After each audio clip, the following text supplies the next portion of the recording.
야, 저런 건물 하나만 있으면 진짜.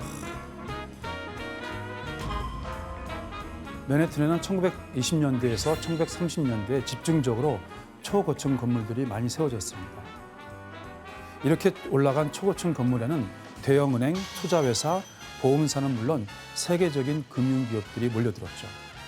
당시 약 300개에서 한 500개 정도의 금융 관련 기업들이 맨해튼에 몰려 있었던 것으로 추정됩니다. 그리고 이들이 입주한 세계 초고층 순위 기록은 새로운 건물이 세워지면서 계속 갈아치워졌습니다. 한때 세계에서 가장 높은 건물로 무려 102층의 381m의 높이를 자랑하던 엠파이어 스테이트 빌딩을 짓는데 얼마나 걸렸을까요? 102년. 102년이요. 네. 2년. 2년. 2년. 102년과 2년 엄청나게 차이가 나요. 근데 진짜 빨리 순식간에 지었다고 들었어요. 심지어 2년도 안 된 아. 13개월이었습니다. 13개월이었습니다. 말도 안 된다. 혹시 한국 회사가 지었나요? 우리나라 회사들이 기한을 잘 맞추기로 엄청 유명하대요. 근데 이렇게 기간이 짧았던 이유가 있었습니다. 언제까지고 돈이 넘쳐날 것 같았던 맨해튼의 월스트리트에서 1929년 주가가 2개월 만에 무려 40% 이상 급락하는 사태가 일어나면서 대공황인가? 그렇죠. 바로 대공황이 일어났던 것입니다. 그치, 근데 대공황이 일어났다고 엠파이어 스테이트 빌딩 기간이 짧아져요? 이제 엠파이어 스테이트 빌딩이 건축할 당시가 마침 대공황이 막 시작되던 때였습니다. 그래서 좀 좋아. 대공황이 시작되자 길거리에는 실업자가 넘쳐났어요. 특히 일자리를 잃은 건설 노동자들의 임금은 전보다 더 저렴해질 수밖에 없었습니다. 와, 그러면 그들을 다 쓰는 건가? 그렇죠. 그래서 이렇게 매일 작업에 투입된 인원이 대략 한 3,400명 정도였다 이렇게 알려져 있습니다. 헬멧 하나 없이 그러네, 저거를. 헬멧도 없네. 그냥 배려만. 와, 저게 스턴트 어머, 쇼하는 거 같아. 어떡해. 아니, 고소공포증 있으면 어떡해, 여기서 일을 못 진짜. 하겠다. 못하지 저거. 와. 이렇게 노동자들은 저렴한 임금으로 건설 현장에 투입되었고 때마침 건축 수요가 줄어들자 건축 자재값도 내려가는 바람에 엠파이어 스테이트 빌딩을 짓는데 불과 1년 45일이 걸렸던 것이고 그때 100층이 넘는 초고층 빌딩이 지어졌다 이렇게 이야기할 수 있습니다. 야, 건물주는 그 대공황이 오히려 뭔가 엄청난 이득을 보는 기회였네요. 기회였던 거죠. 네. 다 빛과 그림자가 있어. 근데 기자님, 저 현재 지금 맨하탄 초고층 건물에서 꼭 찍는 사진이 있다면서요? 맞아요. 이 아까 보셨던 철근 위에서 건설 노동자들이 되게 아슬아슬하게 점심을 먹는 그 사진이 굉장히 유명하거든요. 근데 그 사진이랑 똑같은 구도에서 사진을 찍을 수 있는 그런 액티비티가 있습니다. 한번 네, 영상 한번 보실까요? 뭐 매달려 있는 건가? 뭐 장치가 있겠지? 와, 이게 사진. 진짜. 와, 이게 정사진. 진짜 사진인 나 지금 거죠? 나 소름 돋아 지금. 와, 저런 사진이 있어요? 록펠러 플라자에 있는 거예요? 맞아요. 지금 록펠러 센터의 이 꼭대기에 이 전망대가 있는데 그 전망대 위에 한 거기서 3m에서 4m 정도 철근 모양의 구조물이 올라가게 만들어서 와. 이제 센트럴파크를 등지고 있으면 저 노동자들이랑 똑같이 사진을 찍을 수 있는 거고요. 와, 재미하네. 구도는 비슷하네. 와, 진짜 뭐 아무것도 안 하고 찍는 거 와, 같네. 근데 저 사진 대박이다, 진짜. 근데 왼쪽은 진짜 와. 저 퓰리처 상감이네. 다들 카리스마가 와. 장난 아니다. 그러니까 저 때는 다 와, 세 보여요. 포스가 진짜 와. 예. 하지만 맨해튼을 강타했던 대공황의 위기는 아주 아이러니하게도 또 다른 전쟁을 통해서 극적인 반전을 이뤄내게 됩니다. 이번엔 1939년 제2차 세계대전이 발생했던 것입니다. 여기서 문제 한번 내도록 하겠습니다. 그분 자기도 참전하지 않나? 그렇죠. 미국도 들어가죠. 제2차 세계대전 당시 월스트리트에는 이것이 몰려들면서 세계 경제 도시의 위상을 다시 한번 확인시켰는데요. 이것은 무엇일까요? 정답. 그 혜성 씨? 전쟁 때는 또 화폐 가치가 불안정할 수 있잖아요. 예, 예. 금이 몰려들어요. 예, 혜성 씨 정답입니다. 오. 혹시 지원 씨도 금 생각하셨나요? 아니요. 와. 제2차 세계대전이 일어날 무렵 세계의 금이 맨해튼에 속속 모여들었던 것입니다. 대체 왜였을까요? 미국은 전쟁과 전쟁터가 아니었어요. 그렇죠. 전쟁 한복판이 아니었죠. 그래서 제2차 세계대전 두 개의 전선이 있는데 하나는 태평양 전선, 하나는 유럽 전선이죠. 근데 두 전선으로부터 미국은 좀 벗어나 있었던 것이고 바로 이처럼 전쟁 한복판이 아니었던 미국은 전 세계 국가에서 가장 안전한 나라로 평가되었던 것입니다. 게다가 맨해튼에 위치한 뉴욕 연방준비은행의 지하에 엄청난 규모의 금 보관소는 그야말로 전쟁의 포화 속에서도 안전하다며 그 소문이 자자했습니다. 아, 그 전 세계 부자들, 특히 유럽 부자들이 미국에 다 옮겨놨겠네요. 그렇죠. 미국이 안전하니까.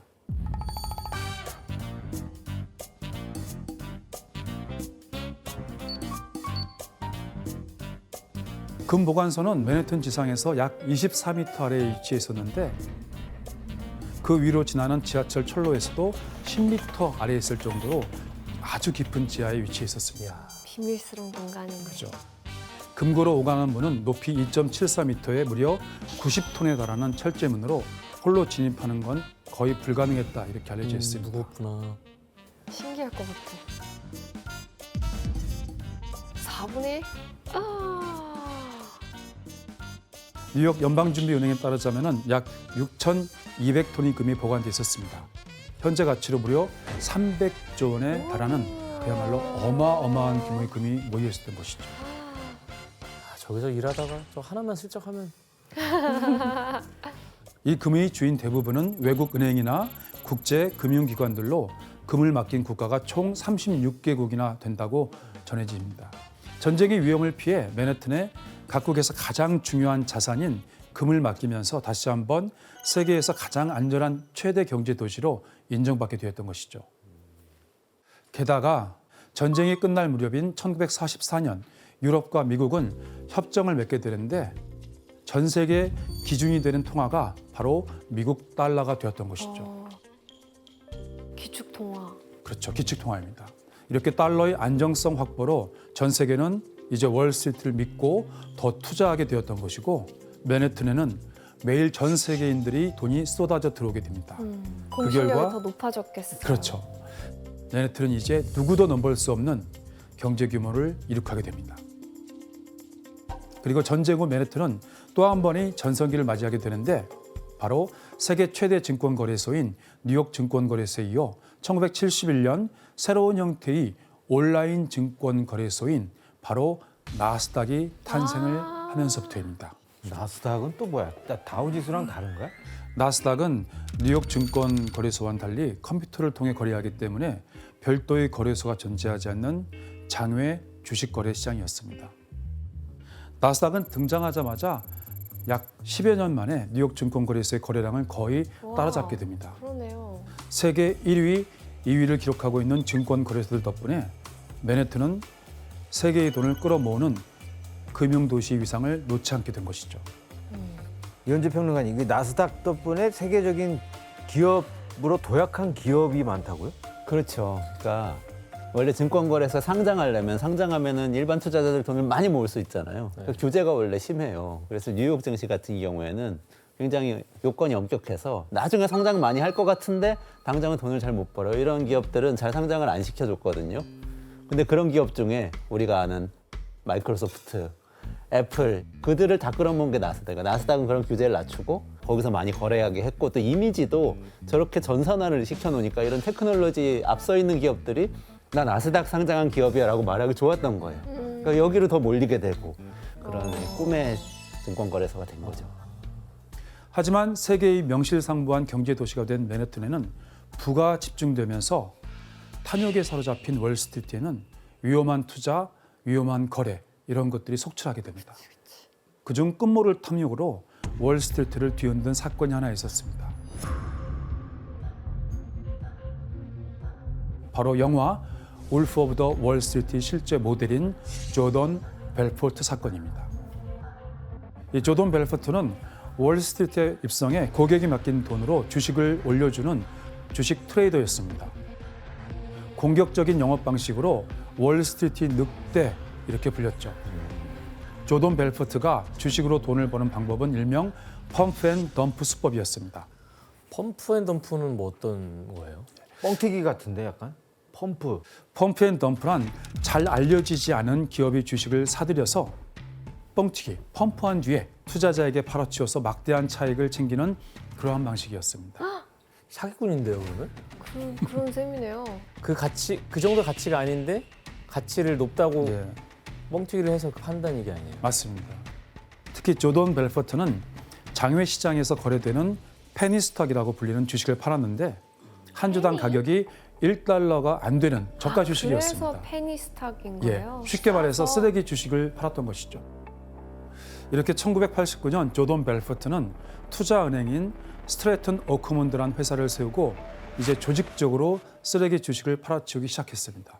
진짜 간도 크다. 당시 조던 벨포트는 약 15억 달러가 넘는 실적을 올리면서 월스트리트의 혜성으로 떠오르게 됩니다. 그리고 뉴욕 타임스와 월스트리트 저널, 포브스 등 세계 유수의 신문과 잡지에 기고까지 할 정도로 저명한 금융 인사가 되었던 겁니다. 와. 그럼 나수지 기자님, 당시 주식 트레이더들의 그 콧대나 막 이런 것들이 위상이나 이런 것들이 되게 대단했겠네요. 그렇죠. 실제로 그 당시에 월스트리트 트레이더 중에서는 한 해 보너스만 5억 5천만 달러를 벌었대요. 5억 5천만 달러를 벌었대요. 이게 보너스요? 지금 기준으로 2조 원 정도 되거든요. 이 기록은 그때 세워져서 지금도 깨지지 않았어요. 한 해에 이 성과급으로만 2조를 벌어간 겁니다. 그래서 당시 트레이더들의 연봉이 일반 직장인보다 한 적어도 5배에서 10배는 높아서 다들 트레이더가 되고 싶어하고, 그래서 경영학과, 경제학과 그리고 MBA 과정이 굉장히 인기를 많이 끌었다고 해요. 또 해야 될 것 같아요.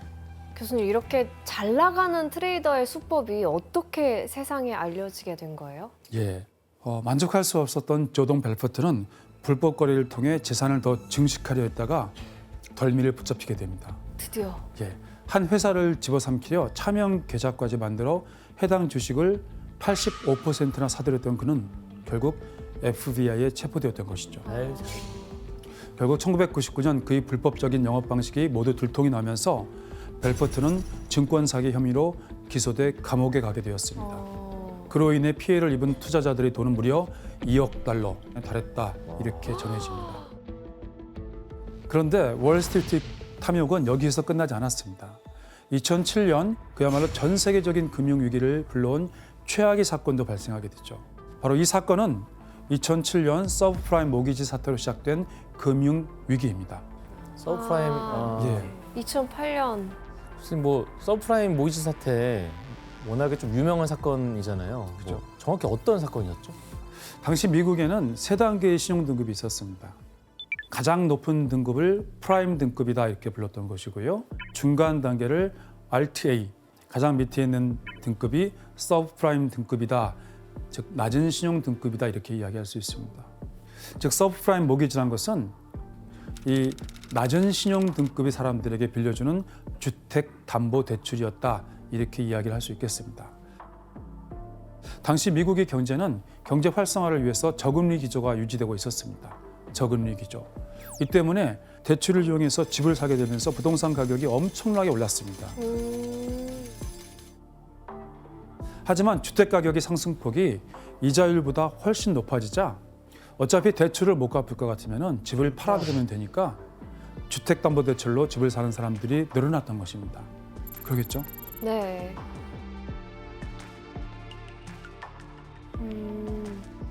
자, 그런데 이 대출을 해주는 기관들은 가장 높은 신용 등급인 프라임 등급 외에 이자 수익으로 재미를 볼 욕심에 신용이 낮은 서브프라임 등급 사람들에게도 주택담보대출을 해줬던 것입니다. 네.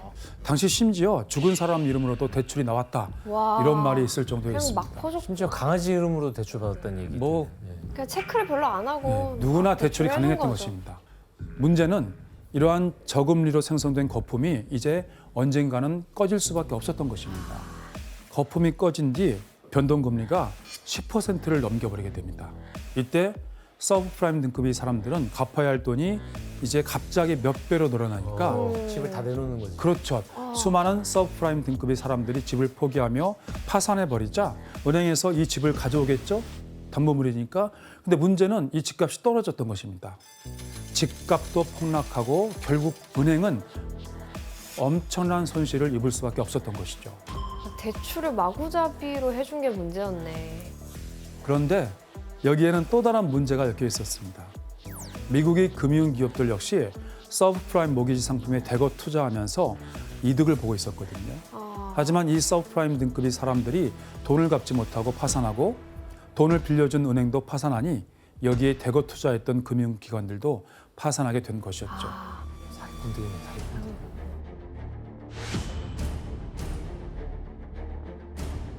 이때 서브프라임 모기지에 모든 투자를 아끼지 않았던 리먼 브로더스는 약 6,130억 달러, 당시 가치로 무려 675조 원에 달하는 엄청난 돈을 갚지 못하고 결국 파산했습니다.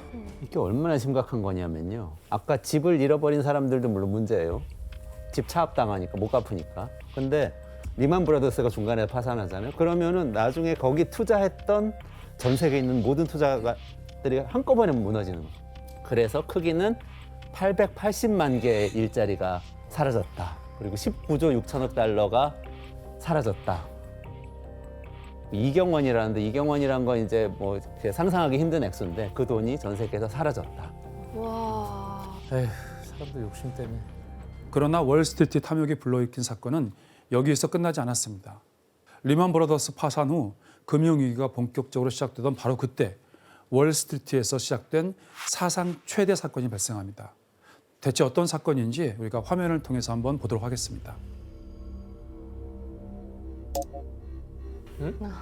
조커? 조건데. 이 인물의 정체는 바로 나스닥의 최고 자리인 위원장을 3번이나 역임했던 나스닥의 아버지로 불리는 버나드 메이도프입니다. 버나드 메이도프는 사실 탁월한 투자 감각으로 경제가 어려웠을 때도 두 자릿수 수익률을 보장했던 사람입니다.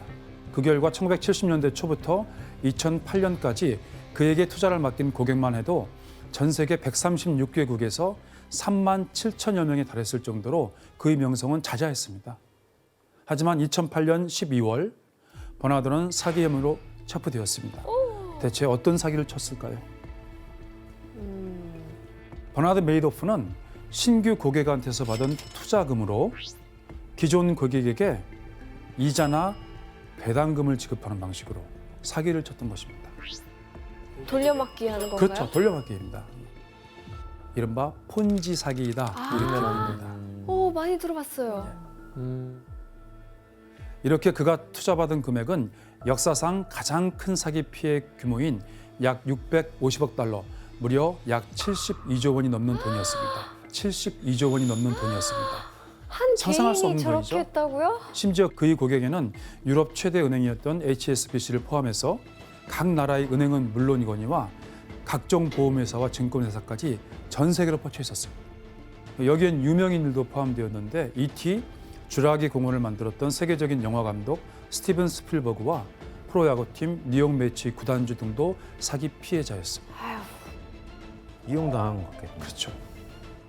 나수지 기자님, 이 버나드 메이도프의 행각이 어떻게 밝혀지게 된 거예요? 사실 이게 굉장히 비극적인 어떤 결말을 맞게 되는데요. 금융위기가 시작되면서 이 고객들이 내 돈 돌려줘 라고 반환을 계속 해달라라고 요구를 하니까 결국은 이 돌려줄 돈이 부족하게 되잖아요.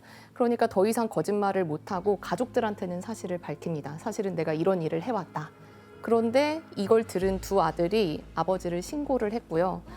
그래서 결국 150년형을 받고 수감이 됐습니다. 150년형은 죽으란 얘기네요, 거기서. 근데 이로 인해서 집안은 완전히 풍비박산이 났겠죠. 그래서 재산이 1,710억 달러나 됐는데 이 재산 모두 다 몰수가 됐고 그리고 가족들한테 이거 배상해라, 내 돈 내놔라라고 하니까 큰아들은 자살 그리고 둘째는 병으로 생을 마감했습니다. 욕심부리다 가족 다 망쳐놨네. 아니, 한 개인이 어떻게 저렇게 큰 사기를 벌였지?